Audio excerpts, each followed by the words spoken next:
Hi friends, ಎಲ್ಲರಿಗೂ ನಮಸ್ಕಾರ. Farmers king ಚಾನಲ್ಗೆ ಸ್ವಾಗತ. ಇವತ್ತು ನೀವು ನೋಡ್ತಾ ಇರೋದು ಬೆಂಗಳೂರು ಹೂವಿನ ಮಾರ್ಕೆಟು. ಇವತ್ತು ಏನು ಬೆಲೆ ನೋಡೋಣ ಬನ್ನಿ. KRA ಫ್ಲವರ್ಸ್ ಮಾರ್ಕೆಟ್ ರೇಟ್ಗಳಿವೆಲ್ಲ. ನಿಮಗೆ ಇದ್ರ ಬಗ್ಗೆ ಹೆಚ್ಚಿನ ಮಾಹಿತಿ ಬೇಕಾದರೆ ಇಲ್ಲಿ ಕೆಳಗಡೆ ನಂಬರ್ ಕೊಟ್ಟಿದ್ದೀನಿ, ಪ್ಲೀಸ್ ಕರೆ ಮಾಡಿ ಹೆಚ್ಚಿನ ಮಾಹಿತಿ ತಿಳ್ಕೊಳ್ಳಿ. ಮತ್ತು ನೋಡೋಣ ಬನ್ನಿ ಬೆಂಗಳೂರು ಹೂವಿನ ಮಾರ್ಕೆಟ್ ಬೆಲೆಗಿಂತ ನಿನ್ನೆಗಿಂತ ಹೂವಿನ ಬೆಲೆ ಸ್ವಲ್ಪ ಕಡಿಮೆ ಇದೆ ಇವತ್ತು. ಐಶ್ವರ್ಯ KG 60 ರೂಪಾಯಿಂದ 100 ರೂಪಾಯಿವರೆಗಿದೆ. ಸುವರ್ಣ ಎಲ್ಲ KG 80 ರೂಪಾಯಿಂದ 150 ರೂಪಾಯಿವರೆಗೂ ಹೋಗ್ತದೆ. ಚೆಂಡು ಎಲ್ಲ KG 10 ರೂಪಾಯಿಂದ 20 ರೂಪಾಯಿವರೆಗಿದೆ. ಚೆಂಡು ರೆಡ್ KG 10 ರೂಪಾಯಿಂದ ಒಳ್ಳೆ ಕ್ವಾಲಿಟಿ 20 ರೂಪಾಯಿವರೆಗೂ ಹೋಗ್ತದೆ, ಫಸ್ಟ್ ಕ್ವಾಲಿಟಿ ಇರೋದು. ಮೆರಾಬಲ್ KG 100 ರೂಪಾಯಿಂದ 140 ರೂಪಾಯಿವರೆಗಿದೆ. ಮ್ಯಾರಿಗೋಲ್ಡ್ KG 50 ರೂಪಾಯಿಂದ 100 ರೂಪಾಯಿವರೆಗೂ ಹೋಗ್ತದೆ. ಸೆಂಟ್ ಎಲ್ಲ KG 60 ರೂಪಾಯಿಂದ 120 ರೂಪಾಯಿವರೆಗಿದೆ. ಸೆಂಟ್ ವೈಟ್ KG 80 ರೂಪಾಯಿಂದ 120 ರೂಪಾಯಿವರೆಗೂ ಹೋಗ್ತದೆ.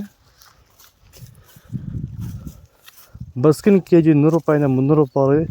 ಚಾಕ್ಲೇಟ್ KG 50 ರೂಪಾಯಿಂದ 100 ರೂಪಾಯಿವರೆಗೂ ಹೋಗ್ತದೆ. ನಿಮ್ಮ ಹೂವಿನ ಬೆಳೆಯನ್ನು ನೀವು ಓಪನ್ ಫೀಲ್ಡಲ್ಲಿ ಬೆಳೀತಿರ್ಬೋದು ಅಥವಾ ಪಾಲಿಹೌಸಲ್ಲಿ ಬೆಳೀತಿರ್ಬೋದು. ಆದರೆ ಭೂಮಿಯ ಫಲವತ್ತತೆಯೊಂದಿಗೆ ಹೂವಿನ ಗುಣಮಟ್ಟದ ಜೊತೆಗೆ ರೋಗ ಬಾಧೆಗಳನ್ನ ಹತೋಟಿ ಮಾಡ್ಕೋಬೇಕಾದ್ರೆ ಭೂಮಿಗೆ ಹ್ಯೂಮಸ್ ಆಧಾರಿತ ಸಾವಯವ ಸಂತುಲನ ಬಳಕೆಯಿಂದ ಇದು ಸಾಧ್ಯವಾಗಿರುವುದನ್ನು ತುಂಬಾ ಜನ ಸಂತುಲನ ಬಳಸ್ತಿರೋ ರೈತರಿಗೆ ಈ ವ್ಯತ್ಯಾಸ ಗೊತ್ತಾಗಿದೆ. ಹಾಗೆ ಸಂತುಲನ ನೀವು ಎಲ್ಲಾ ರೀತಿ ಬೆಳೆಗಳಿಗೂ ಬಳಸ್ಕೋಬಹುದು. ಹೆಚ್ಚಿನ ಮಾಹಿತಿಗಾಗಿ ನೀವು ನಮ್ಮನ್ನು ಸಂಪರ್ಕಿಸಬಹುದು. ಧನ್ಯವಾದಗಳು, ನಮಸ್ಕಾರ. ದಯವಿಟ್ಟು ಈ ವಿಡಿಯೋನ ಆದಷ್ಟು ನಮ್ಮ ರೈತರಿಗೆ ಶೇರ್ ಮಾಡಿ, ಹಾಗೆ ಪೇಜನ್ನು ಫಾಲೋ ಮಾಡ್ಕೊಳ್ಳಿ. ಧನ್ಯವಾದಗಳು, ನಮಸ್ಕಾರ.